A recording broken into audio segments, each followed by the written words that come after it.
Olá pessoal, tudo bem? Que Deus abençoe a todos e que a graça do nosso Senhor Jesus possa estar sobre todos vocês. Bem, meus irmãos, eu estou aqui para gravar mais um vídeo, e gostaria de chamar a sua atenção para que você ficasse conosco até o final desse vídeo.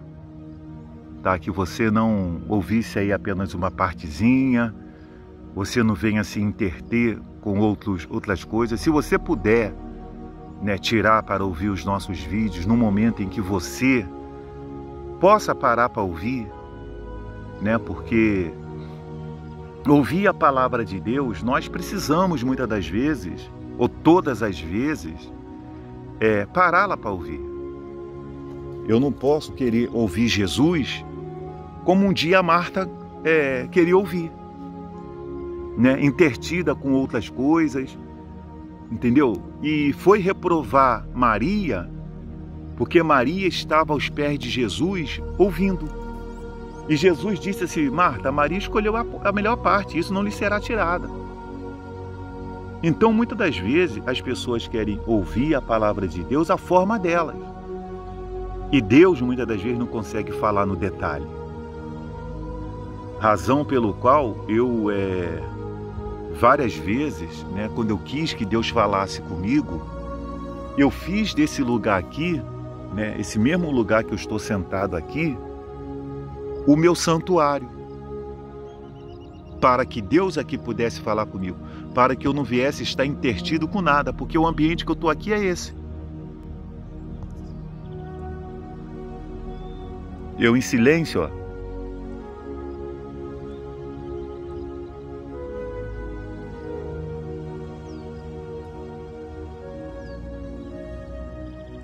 Então, Deus muitas das vezes quer falar conosco no detalhe.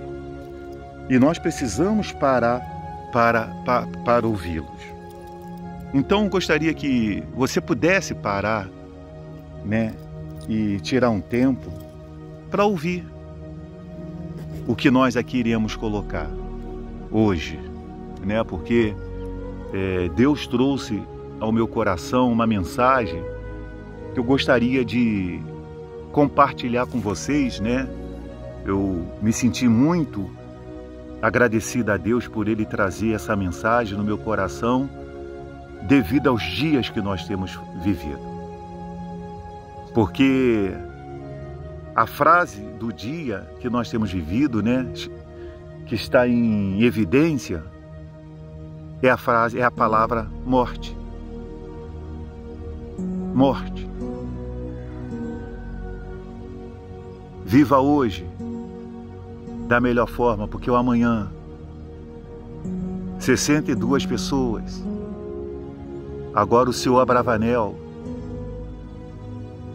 Então, morte. Quantas mortes estão ocorrendo? Sem ser o senhor Abravanel, quantas pessoas que nós desconhecemos que morreram no mesmo instante, espalhado por esse mundo afora. Sem ser as 62 pessoas que foram noticiadas, desculpe-me, que foram noticiadas, quantas outras pessoas, dezenas, centenas de pessoas morreram também, de outras formas. Então a morte. Quem é ela? O que ela é capaz de fazer? Qual o impacto que ela causa do lado de lá de quem foi? Porque do lado de cá, nós sabemos que a morte, ela deixa luto, lágrimas, saudades, brigas, desavenças. Quantas pessoas que morreram e ao invés de deixar uma família unida, a morte dela, devido aos bens que ela tinha, desuniu a família por causa de brigas. Brigas por herança, briga por isso, briga por aquilo outro. Não é verdade? Mas eu gostaria de falar da morte o que a morte ela é capaz de causar do lado de lá. E eu gostaria de usar o que está escrito aqui na Bíblia, no livro de 1 Tessalonicenses, capítulo 4, aonde diz o título assim: a situação dos mortos em Cristo e a vinda do Senhor. Está escrito aqui, ó, 4,15. Ora, ainda vos declaramos por palavra do Senhor isto: nós, os vivos, os que ficarmos até a vinda do Senhor, de modo algum procederemos aos que dormem. Porquanto o Senhor mesmo dada a sua palavra de ordem, ouvida a voz do arcanjo e ressoada a trombeta de Deus, descerá dos céus, e os mortos em Cristo ressuscitarão primeiro. É essa frase aqui, é esse versículo aqui que eu quero chamar a sua atenção. Os mortos em Cristo ressuscitarão primeiro. Nós, os vivos, os que ficarmos até a vinda do Senhor. Então significa dizer o quê? Que a Bíblia, ela certifica e afirma que o Senhor virá. É a promessa dele, que ele deixou para os seus discípulos, aqueles 500 que o viram subir. Ele disse: olha, da mesma forma que me viste subir, vocês me verão descer. Porém, essa vinda de Jesus que a Bíblia está falando aqui, né, a vinda secreta dele, ele virá até as nuvens, aonde vai acontecer de desaparecer milhares de pessoas nesse mundo através do evento chamado arrebatamento. O arrebatamento da igreja vai acontecer. Creiam as pessoas ou não creiam, vai acontecer. O que ele pede para nós é o seguinte: para nós não deixarmos de vigiar. E o que é essa vigilância, pessoal? Nós temos um mundo muito sugestivo. Eu orava até aqui a Deus agora e falava: esse mundo é sugestivo.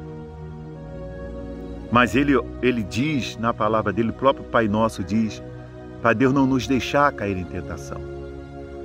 O Salmos 91 diz que Deus dará ordem aos seus anjos para que nos guarde, para que não venhamos tropeçar em alguma pedra. E eu oro para Deus para que os anjos dele segurem nas minhas mãos. Porque esse mundo que nós vivemos, ele é sugestivo para que nós venhamos desviar os nossos olhos do nosso Senhor. Através de tentações, provações, tribulações, através de lutas, adversidade, oponentes. Se nós não tivermos muito definidos na nossa vida, na nossa fé, com o Senhor Jesus, tomando a armadura de Deus, nós, pessoal, não seremos participantes desse evento chamado arrebatamento, que a Bíblia diz aqui em 1 Tessalonicenses 4, nós os vivos, o que ficarmos, né, até a vinda do Senhor Jesus, não precederemos aos que dormem. Por quê? Porque quem são os que dormem? A Bíblia diz ali, os mortos em Cristo. Quem é os mortos em Cristo? Aqueles que viviam no pecado, se arrependeram, aceitaram Jesus como seu Salvador, né?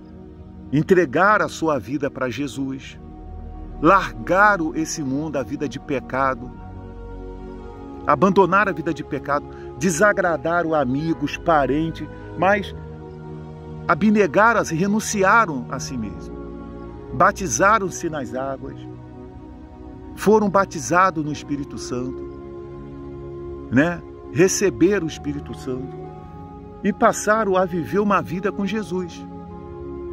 Né? Eu estava Domingo passado eu fui assistir um culto, juntamente com a minha esposa e meu filho, no Dia dos Pais, aqui numa catedral da fé, aqui no Rio de Janeiro, da Igreja Universal do Reino de Deus. Né, de um bispo que minha esposa gosta muito de ouvir ele, e eu fui lá, né, para poder assistir. E o nome dele é Bispo Jadson, tá? Bispo Jadson. E as pregações desse bispo, eu até recomendo que você ouça. Olha que quantas vezes eu vi aqui e reprovei, tá? Repudiei pregações de pastores, bispos, dessa placa de igreja e de outras. E hoje eu venho aqui dizer para você o seguinte: fortaleceu você ouvir esse bispo, Bispo Jadson, da Igreja Universal do Reino de Deus.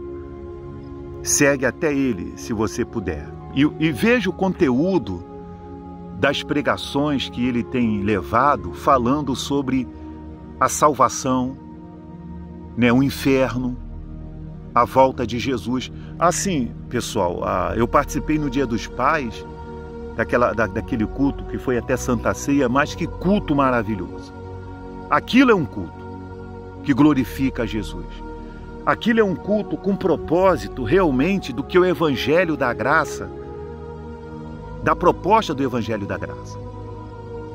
Tá bom? Isso é um culto. Quisera eu que os companheiros dele, né, os seus companheiros, pudessem seguir o exemplo que ele está trazendo de conteúdo de pregação, que não o impede, tá, de falar para as pessoas darem as suas ofertas, de falar para as pessoas ofertarem através do dízimo, porque dízimo não é obrigação no Evangelho da Graça. Pedem, mas não é obrigação, não é uma lei. As pessoas devem dar ofertas alçadas e deixar as pessoas livres, não é aprisionar as pessoas em 10%. Se você quiser dar uma oferta que é 10%, você dá, mas tem pessoas que têm prazer de dar 20%, dar 30%. Tem pessoas que elas têm prazer de fazer até mesmo, como a Bíblia diz, os novos convertidos vendiam os bens e colocavam os valores correspondentes aos pés dos apóstolos. Então a pregação da salvação, um homem de Deus subir um púlpito e ele pregar sobre a salvação, a volta de Jesus, o arrebatamento, o inferno, né? Ele vai fazer o trabalho dele de cura, de libertação, de oração pela família, de orar para que as pessoas sejam abençoadas nos seus próprios negócios, desde quando elas trabalhem e não sejam preguiçosas como muitos são, entendeu? Não sejam pessoas que querem ter abre uma portinha, abre uma carrocinha de pipoca e já quer ser patrão, já quer botar pessoas lá e ser patrão, para ficar fazendo outras coisas, ficar em casa sem fazer nada, dizer assim: eu sou empresário de carrocinha de pipoca, empresário de carrocinha de cachorro quente. Né? Não é essa linha. A igreja está aí para fazer o trabalho, encontrar viés para poder chamar a atenção das pessoas ao reino dos céus, né? É para isso. Porém, não perder a essência do propósito de que é uma porta de igreja aberta, que é alavancar as pessoas para o reino dos céus. Porque, meus irmãos, quando nós falamos de morte, essa palavra, muitos correm dela. Ninguém quer a morte. Ninguém quer. E nós caminhamos para ela. Um dia eu nasci, vivi, hoje eu estou com meus quase 54 anos, metade de um século. Claro que se você perguntar se eu quero morrer, eu não quero morrer, eu quero ser um desses aqui, ó. Vos declaramos palavra do Senhor isso, nós os vivos que ficarmos até a vinda do Senhor. Se Deus me dá, se Jesus me dá a graça de eu ficar vivo até a vinda dele, glória a Deus. Mas se eu não der, eu quero ser um desses aqui dos mortos em Cristo, que vão ressuscitar para o encontro com ele nos ares, juntamente com os vivos. Essa é o grande negócio da coisa, pessoal. O que a morte nos proporciona do outro lado? Porque, na verdade, para muitos, a morte do outro lado vai continuar predominando sobre eles. A morte não tem domínio sobre aqueles que aceitam Jesus como seu Salvador. Assim como Jesus ressuscitou dentre os mortos, Ele vai trazer todos aqueles que o aceitarem em vida como Senhor e Salvador e foram lavados e remidos no sangue dele. A morte não vai os segurar. Mas aqueles que não morreram em Cristo Jesus, preferiram viver a sua vida de prevaricação, de orgia, de pecado, não entregaram-se a Jesus, a morte vai segurar eles lá até o dia do juízo final, aonde eles vão ser lançados para o lago de fogo, juntamente com Satanás, demônio, a morte e o inferno. Então a morte não segura quem é de Jesus. Por causa do pecado, a morte entrou. Porque Deus não formou o homem para morrer. Não formou o homem para morrer. A morte entrou por causa do pecado de Adão e Eva. Mas a morte perdeu, tanto que Jesus disse: ó morte, onde está a tua vitória? Ele venceu a morte, por amor a todos nós. Então esse evangelho da graça que nós aqui procurando compartilhar com as pessoas, tá, pessoal? Eu não estou fazendo aqui caras e bocas, porque tem pessoas para fazer, para poder pregar esse evangelho, elas são tão assim, animadores de palco, tá? São tão pessoas assim, influência. Tem uma porção de pessoas penduradas em cima de canal de YouTube que tá na moda esse negócio de influência. Que é a pessoa, né, que faz conteúdo digital. Tá cheio por aí. E as pessoas querem viver só disso. Não querem fazer mais nada a não ser viver disso. A viver disso. E falando uma porção de besteira em cima de canal de internet. Por isso que eles querem fazer aí a censura. Regularizar as redes sociais. Você acha que eu acho certo ou errado? Eu acho que tem que fazer o que é justo.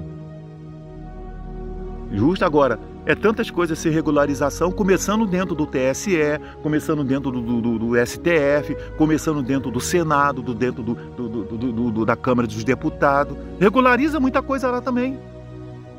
Começa a regularizar lá também, né? Quer coar a mosca e passar o elefante? Então, meus irmãos, qual a sua situação com a morte do outro lado? Você vai para lá para um dia como Jesus você voltar, ou você está indo para lá para ficar? Até no dia do julgamento final, onde vai ser lançado para o lago de fogo. Isso você deve responder para você mesmo, se você aceitou a proposta da salvação por meio de Jesus ou não. Cada um tem a sua resposta. Para mim, eu posso responder. Se eu morrer, eu vou ser trazido de volta por Jesus para o encontro com Ele nos ares através do arrebatamento. Se eu morrer, se eu estiver vivo, assim também irei subir. Então, meus irmãos, que Deus abençoe a todos. E saiba de uma coisa: o arrebatamento da igreja vai acontecer. E este mundo vai ter um fim. Até o próximo vídeo. Amém.